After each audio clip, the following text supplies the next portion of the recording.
Yes, it's a seller's market. And if I hear one more person say that it's impossible to win in as a buyer in this market, I'm going to scream. Ah! Seriously though, the mentality that you're bringing to the home buying experience is either making or breaking you in a big way. And if you don't get that fixed, you're just not going to succeed. What's going on, guys? I'm Hans Stracina with the Gunderman Group at Keller Williams Luxury International, and I'm really excited, but also a little upset to be bringing you this video because I feel like it's necessary to bring it out. Honestly, I see so much negativity on Reddit, on Instagram, on YouTube about the housing market, about how it's a seller's market, and how it's impossible to win, right? It's only for rich people, right?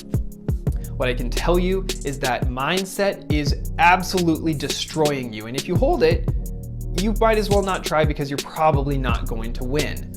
Now, I can tell you from experience that the people who succeed in this market, whether they have cash or whether they're conventionally financed loan, are the ones who have a good mindset and know what they want and put a really good team together and ultimately educate themselves on how they can win and not win in this market. So I want to go over those three things real quick. Number one is that checkup from the neck up.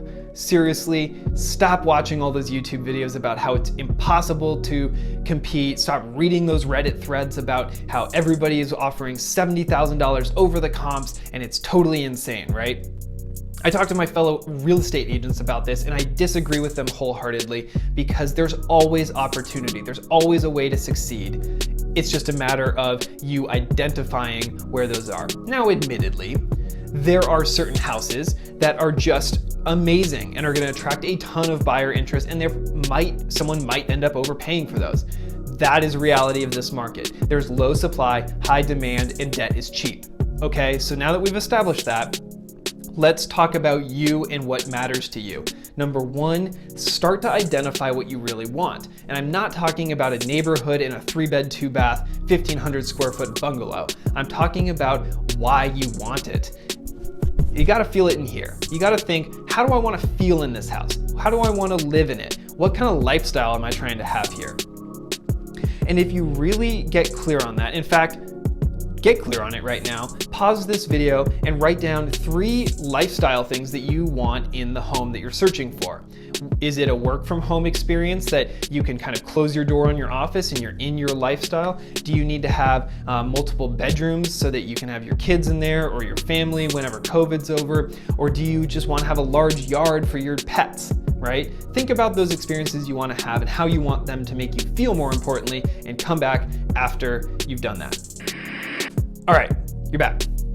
Now, I know probably a bunch of you didn't do that, but hopefully you felt it. You felt something in here that was like, yeah, that's what I want. That's how I want to feel when I take the keys and move in. So then the question is, how do you get there? Let's think about this for a second. Seller wants to sell a house. They hire a listing agent. What does the listing agent want other than to sell the house?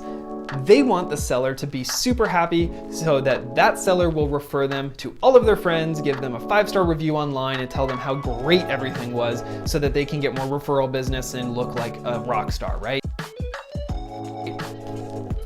So what does that have to do with you? That listing agent is the gatekeeper to your success. Why does that matter? Because you have to influence that gatekeeper to give the seller their stamp of approval on your offer in order to have a higher chance of having it accepted. Now, listing agents are humans. We all have our neuroses, we have our biases, we have our tendencies, right? And there's nothing truer about that than with a listing agent. There are certain lenders they like and don't like. There are certain agents they like and don't like. There's certain types of financing, offers, you name it, they like it or they don't like it. So it's really critical to know who the dominant listing agents are in your neighborhood or wherever it is you're focusing on and what their tendencies are, what kind of houses they list, what pricing strategies they employ, and then ultimately how they negotiate. Because if you don't know that, you're shooting blind and you have no idea. Okay, so the lender you choose, how much down payment you show, how you remove contingencies, how you split up closing costs. It matters. It really does, because ultimately, what you want that listing agent to see is an offer that they would have written if they were representing you. Because if they see that, then they're gonna say, oh, Mr. or Mrs. Seller, here is this offer, or here are 10 offers. This one has been written perfectly. It's exactly the kind of offer I would write, and because that seller trusts that person, they're gonna see your offer in a little bit of a different light. So it's really important to do that. Also, because there's a bias towards cash, if you can show a higher down payment than 20%, do it. Seriously. I did a video about that. I'll link to it right up here. But do it. I'm not joking. Because there is a bias towards cash for two reasons. Number one, if you have more cash, whether you intend to use it or not, you look safer. Because someone who has a ton of cash on hand in excess of a down payment of 20% obviously either makes a lot of money or is good at saving, or both, right? So you look from a financing standpoint like a safer bet. Secondly, because prices are what they are and comps are always kind of climbing over one another, in the event that the appraisal comes in lower than whatever your purchase price is, if you can show cash, you become someone who could potentially still close. You just bring in a little extra cash to the rest of the deal and it's all good. I did do a specific video on that. I'll link to it again so you can check that out. But having cash, or at least showing cash, is critical, because when you're stacking up against a bunch of other offers, they will look at that and they will look at down payments and see who's safer, who has a little room to go up, or whatever the case is, right? So know your listing agent, know how much cash you can show, and then lastly, know what the house is worth to you. Because there are houses out there, of course, that will not be worth it to you. They will exceed what you're willing to pay.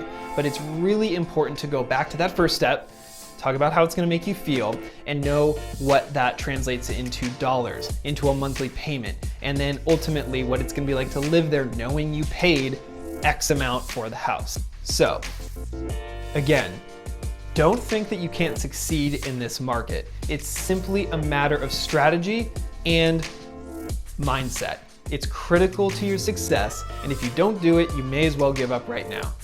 Make sure that you go into every house and every bidding situation knowing what you want and knowing exactly what you want it to do for you, because when you do that, you might identify opportunities. And then once you've identified them, know who's on the other side of the table and who you're negotiating against, what their tendencies are, what their biases are, so that you can tee your offer up to be as competitive as possible to get their stamp of approval and get that seller to accept your offer. Hopefully you got some value out of that, and if you did, smash that like button, subscribe to the channel, because I'm going to continue to put out weekly content just like this, and you're not gonna wanna miss it. So without any further ado, my name is Hans Struzina with the Gunderman Group at Keller Williams Luxury International, signing off for now. See you guys on the next one.